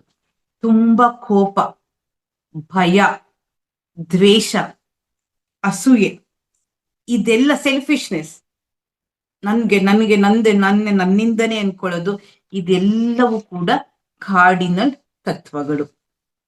ಹಾಗಾಗಿ ಯಾವಾಗ್ಲೂ ಕೂಡ ಒಂದು ನಿಯಂತ್ರಣವಾಗಿ ನಮ್ಮ ಭಾವನೆಗಳನ್ನ, ನಮ್ಮ ಆಲೋಚನೆಗಳನ್ನ, ನಮ್ಮ ಮಾತುಗಳನ್ನ ಎಲ್ಲ ನಿಯಂತ್ರಣವಾಗಿ ಇಟ್ಕೊಂತು ಅಂದ್ರೆ ನಾವು ಈ ಸಮಸ್ಯೆಯಿಂದ ದೂರ ಆಗಬಹುದು. ಖಂಡಿತ ಸಾಧ್ಯ ಇದೆ ಮಾಸ್ಟರ್ಸ್. ಹಾಗಾದ್ರೆ ಇದೆಲ್ಲ ಒಂದು, ಇವಾಗ ನಮ್ಗೆ ಏನಾರು ಒಂದು, ಇವಾಗ ಚರ್ಮದ ಒಂದು ಡ್ರೈನೆಸ್ ಬರ್ತಿದ್ದೇನೆ ನೋಡಿ, ಅದು ಒಂದು ನಮ್ಗೆ ಒಂದು ಸಿಂಪ್ಟಮ್ಸ್ ಕೊಡುತ್ತಂತೆ. ಚರ್ಮದ ಡ್ರೈನೆಸ್ ಯಾಕೆ ಬರುತ್ತೆ ಗೊತ್ತಾ? ಜೀವನದ ಉದ್ದೇಶವನ್ನ ನಾವು ಮಾಡಿರೋದಿಲ್ಲ. ಏನು ಜೀವನದ ಉದ್ದೇಶ? ವೆರಿ ಸಿಂಪಲ್ ಆಗಿ ಹೇಳ್ತಾರೆ ಮಾಸ್ಟರ್ಸ್, ಬಟ್ಟೆ ಮಡ್ಚಿಡ್ಬೇಕು, 2 ದಿನ ಆದ್ರೂ ಇನ್ನ ಫೋಲ್ಡ್ ಮಾಡಿ ಇಟ್ಟಿಲ್ಲ. ನಮ್ ಜೀವನದ ಉದ್ದೇಶ ಅದೇನೇನೆ, ಬಟ್ಟೆ ಫೋಲ್ಡ್ ಮಾಡಿ ಇಡ್ಬೇಕು, ಬಟ್ಟೆ ಒಗ್ದಿದ್ದೀವಿ, ತಗೊಂಬಂದ್ ಹಾಕಿದ್ದೀವಿ, 2 ದಿನ ಆದ್ರೂ ನಾನು ಬಟ್ಟೆ ಮಡ್ಚಿಟ್ಟಿಲ್ಲ. ನನ್ ಮಕ್ಳು ಬುಕ್ಸ್ ಅಲ್ಲಿ ಇಲ್ಲಿ ಎಕ್ಸಾಮ್ ಟೈಮು ಯಾವ್ದೋ ಒಂದ್ ತಗೊಂತಾರೆ, ಯಾವ್ದೋ ಒಂದ್ ಬಿಡ್ತಾರೆ, ಓಕೆ ನಾನೇ ಅರೇಂಜ್ ಮಾಡೋಣ, ನಾನು ಆ ಕೆಲಸ ಮಾಡಿಲ್ಲ. ಏನೋ ಮನೆ ಕ್ಲೀನ್ ಮಾಡ್ಬೇಕು ಅನ್ಕೊಂತಾ ಇದ್ದೀನಿ, ಇನ್ನ ಮನೆ ಕ್ಲೀನ್ ಮಾಡಕ್ಕೆ ಆಗ್ಲಿಲ್ಲ. ಫ್ಯಾನ್ ಎಷ್ಟೊಂದ್ ಗಲೀಜಾಗಿದೆ ಅನ್ಕೊಂತೀನಿ, ಫ್ಯಾನ್ ಒರ್ಸೋಣ ಅನ್ಕೊಂತಾ ಇದ್ದೀನಿ, ಆಗ್ತಾ ಇಲ್ಲ. ಜೀವನದ ಉದ್ದೇಶ ಅದೇನೆ. ಯಾಕಂದ್ರೆ ನಾವು ಪ್ರಾಪಂಚಿಕವಾಗಿ ಆಧ್ಯಾತ್ಮಿಕ ಜೀವನದಲ್ಲಿ ಜೀವಿಸ್ತಾ ಇದ್ದೀವಿ. ಇವೆಲ್ಲವನ್ನೂ ಕೂಡ ನೀಟಾಗಿ ಇಡಬೇಕು ಅನ್ನೋದು ನಮ್ ಉದ್ದೇಶ ಇದೆ, ಬಟ್ ಮಾಡಿರಲ್ಲ ನಾವು. ಅದೇನಾಗುತ್ತೆ, ನಮ್ಮ ಚರ್ಮದ ಡ್ರೈನೆಸ್ಗೆ ಕಾರಣ ಆಗುತ್ತೆ. ಏನೋ ಒಂದು ವಾರ್ಡ್ರೋಬ್ ಕ್ಲೀನ್ ಮಾಡ್ಬೇಕು ಅಂತ ಎಷ್ಟು ದಿನದಿಂದ ಅನ್ಕೊಂತಿದೀನಿ, ಅಪ್ಪ ಬಟ್ಟೆಗಳು ನೋಡಕ್ ಆಗ್ತಿಲ್ಲ, ಅರ್ಜೆಂಟಾಗಿ ಏನೋ ಒಂದ್ ಬಟ್ಟೆ ತಗೊಬೇಕು, ಹೊರಗಡೆ ಹೋಗ್ಬೇಕು ಅಂದ್ರೆ ಒಂದೊಂದು ಕೈ ಸಿಕ್ಕದಿಲ್ಲ. ಜೀವನ ಉದ್ದೇಶ ಇದೆ, ಅರೇಂಜ್ ಮಾಡ್ಬೇಕು ಅಂತ ಮಾಡಿರಲ್ಲ ನಾವು. ಇದು ಯಾವಾಗ ಬರುತ್ತೆ ಅಂದ್ರೆ, ಚರ್ಮ ಡ್ರೈನೆಸ್ ಆಗ್ತಿದೆ ಅಂದ್ರೆ ಯಾವ್ದೋ ಒಂದು ಜೀವನದ ಉದ್ದೇಶ ಮರಿತಿದ್ದೀವಿ. ಅವಾಗ ಪ್ಲಾನ್ ಮಾಡ್ಕೊಬೇಕು. ಮಂತ್ಲಿ ಟೇಬಲ್ಸ್, ನಮ್ಮ GK ಸರ್ ಹೇಳ್ತಾರೆ, ಮಾಸಿಕ ಯೋಜನೆಯನ್ನು ಸಿದ್ಧಪಡಿಸ್ಕೊಬೇಕಂತ. ಈ ತಿಂಗಳು, ಈ ಒಂದು ಮಾರ್ಚ್ ತಿಂಗಳಲ್ಲಿ ನೆಕ್ಸ್ಟ್ ಯುಗಾದಿ ಬರ್ತಿದೆ, ಇನ್ ಎಷ್ಟು ದಿನ ಯುಗಾದಿಗೆ, ಈ ದಿನ ನಾನು ಏನಾರು ಮಾಡ್ಬೇಕು, ಈ ದಿನ ಏನ್ ಮಾಡ್ಬೇಕು, ಈ ದಿನ ಏನ್ ಮಾಡ್ಬೇಕು. ಜೀವನದ ಉದ್ದೇಶ ಗೊತ್ತು, ಎಲ್ಲಾನು ಕ್ಲೆನ್ಲಿನೆಸ್ ಮಾಡ್ಬೇಕು, ಕ್ಲೀನ್ ಆಗಿ ಇಟ್ಕೊಬೇಕು. ನಾನು ಹೊರಗಡೆನೂ ಹೋಗ್ಬೇಕು, ಆಧ್ಯಾತ್ಮಿಕ ಕ್ಲಾಸ್ಗಳು ಅಟೆಂಡ್ ಮಾಡ್ಬೇಕು, ಪಿರಮಿಡ್ ಓಪನ್ ಇದ್ರೆ ನಾನು ಅಲ್ಲೂ ಹೋಗ್ಬೇಕು, ರ್ಯಾಲಿಗೆ ಹೋಗ್ಬೇಕು. ನೆಕ್ಸ್ಟ್ ಬೆಂಗಳೂರಿನಲ್ಲಿ ಧ್ಯಾನ ಜಾತ್ರೆ ನಡೀತಿದೆ, ಮಾರ್ಚ್ 15 ನಾನು ಅದು ಅಟೆಂಡ್ ಮಾಡ್ಬೇಕು. ಮಾರ್ಚ್ 19 ಯುಗಾದಿ ಇದೆ, ಬಹಳ ಸಂಭ್ರಮಾಚರಣೆಯಲ್ಲಿ ಹೊಸ ವರ್ಷ ಆಚರಣೆ ಮಾಡ್ಬೇಕು. ಮನೇನು ಕ್ಲೀನ್ ಮಾಡ್ಬೇಕು, ಮಕ್ಕಳಿಗೂ ಪರೀಕ್ಷೆ ನಡೀತಿದೆ. ಇದೆಲ್ಲ ಜೀವನದ ಉದ್ದೇಶ. ಒಂದು ಟೈಮ್ ಟೇಬಲ್ ನ ಫ್ರೇಮ್ ಮಾಡ್ಕೊಬೇಕು. ಆಸ್ ಪರ್ ಟೈಮ್ ಟೇಬಲ್ ನಾವು ನಡೀತಾ ಹೋಗ್ಬೇಕು, ಅದು ಫಾಲೋ ಮಾಡ್ಬೇಕು. ಬಟ್ಟೆ ನೀಟ್ ವಾರ್ಡ್ರೂಮ್ ನಲ್ಲಿ ಇರೋ ಬಟ್ಟೆ ನಾನು ಕ್ಲೀನ್ ಮಾಡ್ಲೇಬೇಕು, ಎಸ್ ಮಾಡ್ತೇನೆ. ಇವತ್ತು ಬುಕ್ಸ್ ನಾನು ನೀಟಾಗಿ ಅರೇಂಜ್ ಮಾಡಿ ಇಡ್ಲೇಬೇಕು, ಇಡ್ತೀನಿ. ನನ್ಗೆ ಯಾವ್ದೋ ಒಂದು ಆಧ್ಯಾತ್ಮಿಕ ಬುಕ್ ಸಿಕ್ತಿಲ್ಲ, ಅರ್ಜೆಂಟ್ ಆಗಿ ಬೇಕು, ಯಾಕಂದ್ರೆ ಅಲ್ಲಿ ಅರೇಂಜ್ಮೆಂಟೇ ಇರಲ್ಲ, ಅದು ನೀಟ್ನೆಸ್ಸೇ ಇಲ್ಲ, ನಾವು ಫಾಲೋನೇ ಮಾಡಿಲ್ವಲ್ಲ. ಅದನ್ನ ಹೆಂಗ್ ಸಿಗುತ್ತೆ ನಮ್ಗೆ ಸಡನ್ ಆಗಿ?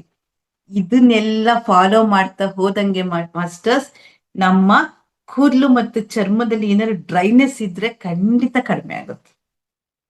ಸೊ ಇದು ಒಂದು ನಮ್ಮ ಆಧ್ಯಾತ್ಮಿಕದ ಟ್ಯಾಬ್ಲೆಟ್ ಮಾಸ್ಟರ್. ಆ ಸ್ಥಿತಿಗೆ, ಆ ಪರಿಸ್ಥಿತಿಗೆ, ಆ ಬೇಡಿಕೆಗೆ ನಾವು ಅದನ್ನ ಮಾಡ್ಬಿಡ್ಬೇಕು.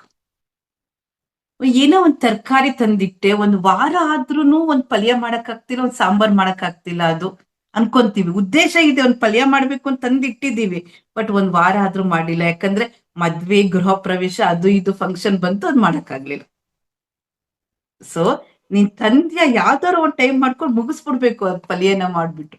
ಆಮೇಲೆ ಫ್ರಿಡ್ಜ್ ಅಲ್ಲಿ ಇಡ್ತೀವಿ, ಒಂದ್ ವಾರ ಆದ್ಮೇಲೆ ನೋಡ್ತೀವಿ, ಡಸ್ಟ್ಬಿನ್ ಹಾಕ್ತಿವಿ, ಇದೆಲ್ಲ ಹಸುಗೇನಾರು ಹಾಕ್ಬಿಡ್ತೀವಿ. ಅಲ್ಲಿ ಜೀವನದ ಉದ್ದೇಶ ಲ್ಯಾಬ್ಸ್ ಆಯ್ತು. ಆ ಉದ್ದೇಶನ ನೀವು ಪಾಲನೆ ಮಾಡಲೇಬೇಕು. ಯಾವ್ದೋ ಒಂದ್ ಕೆಲಸ ನಾವು ಮಾಡ್ಬೇಕು ಅಂದಾಗ ಅದಕ್ಕೆ ಸಮಯ ಕೊಟ್ಟು ನೀವು ಮಾಡ್ಲೇಬೇಕು. ಆಗ ಜೀವನದ ಉದ್ದೇಶಕ್ಕೆ ಸಫಲತೆ ಬರುತ್ತೆ. ಸಫಲತೆ ಬಂದಾಗ ನಮ್ಮ ಸ್ಕಿನ್ ಡ್ರೈನೆಸ್ ಕಡಿಮೆ ಆಗುತ್ತೆ. ಬೇಕಾದ್ರೆ ಇದನ್ನ ಚೆಕ್ ಮಾಡಿ ನೋಡಿ ಮಾಸ್ಟರ್, ನಮ್ GK ಸರ್ 12 ವರ್ಷ ಇದಕ್ಕೆಲ್ಲ ಎಕ್ಸಾಮಿನ್ ಮಾಡಿದ್ದಾರೆ. ಲ್ಯಾಬೋರೇಟರಿ ತರ ಲ್ಯಾಬ್ ನಲ್ಲಿ ಹೇಗೆ ನಾವು ಎಲ್ಲವನ್ನು ಕೂಡ ನೋಡ್ತೀವೋ ಆ ರೀತಿ ಅವ್ರ ಜೀವನದಲ್ಲಿ ನೋಡಿದ್ದಾರೆ ಮಾಸ್ಟರ್ಸ್. ಮಾಡಿದ ತಕ್ಷಣ ಒಂದೊಂದು ಟ್ಯಾಬ್ಲೆಟ್ ಹೆಸರಿಟ್ಬಿಟ್ರು ಅದಕ್ಕೆ. ಇದು ಚೆನ್ನಾಗಿದೆ ಅಲ್ವಾ, ಇದು ಚೆನ್ನಾಗಿದೆ ಅಲ್ವಾ. ಅದಕ್ಕೇನೆ ಇದು ಮಾಸಿಕ ಯೋಜನೆಯನ್ನ ಮಾಡ್ಕೊಳ್ಳಿ. ಎವ್ರಿ ಮಂತ್ ಒಂದೊಂದು ಟೈಮ್ ಟೇಬಲ್ ಹಾಕೊಳ್ಳಿ. ಈ ಟೈಮ್ ಟೇಬಲ್ ತಕ್ಕನಾಗಿ ನಾನು ಇದನ್ನ ಮಾಡ್ಬೇಕು.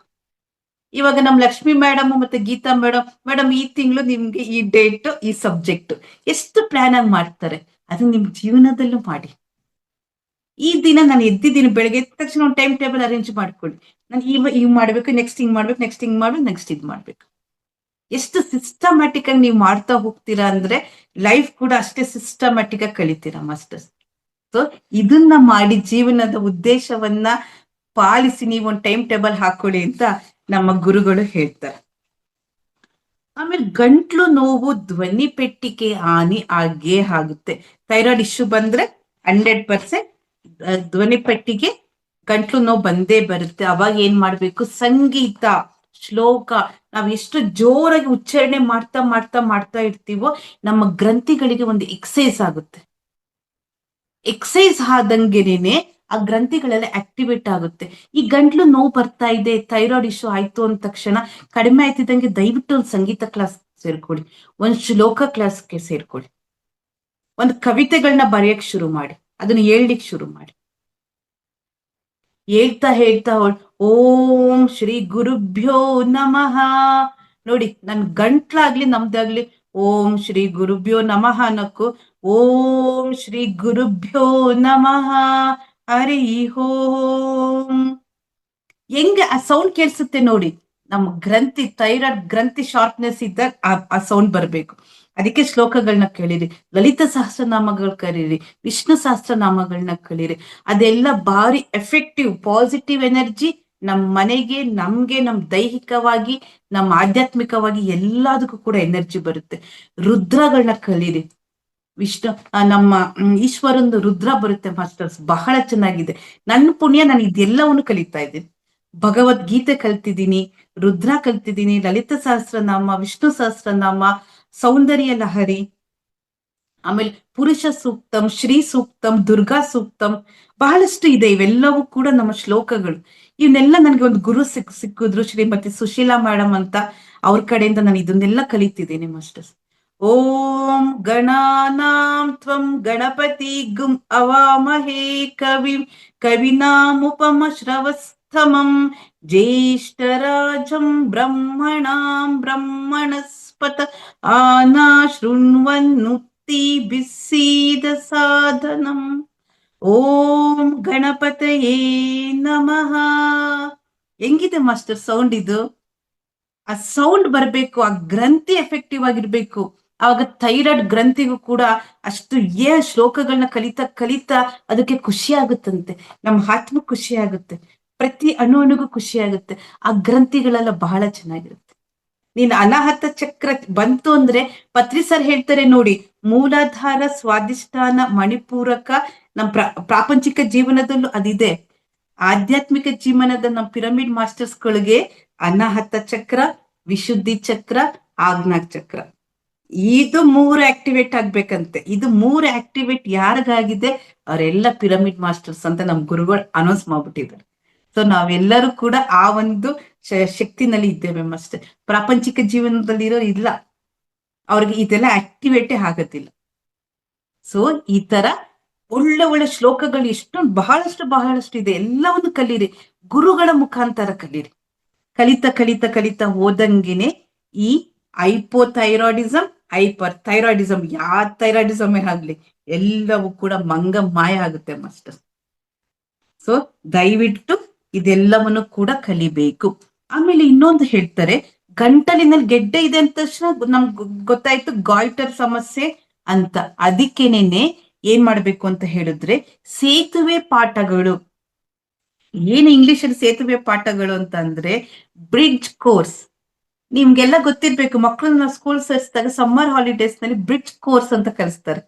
ಬ್ರಿಡ್ಜ್ ಕೋರ್ಸ್ ನ ಕಂಪ್ಲೀಟ್ ಮಾಡ್ಬೇಕು. 15 days ಅದಿರುತ್ತೆ ಸ್ಟಾರ್ಟಿಂಗ್, ಆಮೇಲೆ ಕ್ಲಾಸಸ್ ಸ್ಟಾರ್ಟ್ ಆಗುತ್ತೆ. What is this bridge lesson? ನಮ್ಮ ಹಿಂದಿನ ತರಗತಿಯ ಒಂದು ರೀಕ್ಯಾಪ್ ಅಷ್ಟೇ ಅದು. ಹಾಗೆ ನಾವು ಕೂಡ ಬ್ರಿಡ್ಜ್ ಕೋರ್ಸ್ ನ ಮಾಡ್ಬೇಕು. ನಮ್ದು ಹಿಂದಿಂದ ಕಲಿಕೆಗಳು ಏನೇನಿದೆಯಲ್ಲ ಅದನ್ನೆಲ್ಲ ಮತ್ತೆ ಕಲಿಬೇಕು ನಾವು. ಏನ್ ಕಲಿಕೆಗಳು ಕಲ್ತಿದೀವಿ?